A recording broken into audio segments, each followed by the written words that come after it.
कोणाची बाई एवढी विचारू नका एवढी नको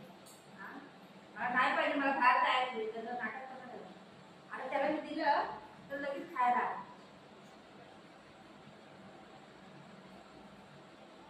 आपली बरोबर अशीच करतात ना नाही पाहिजे जा मला बाहेर सोड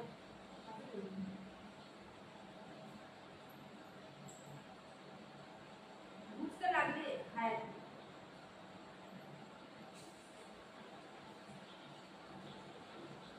झालं ते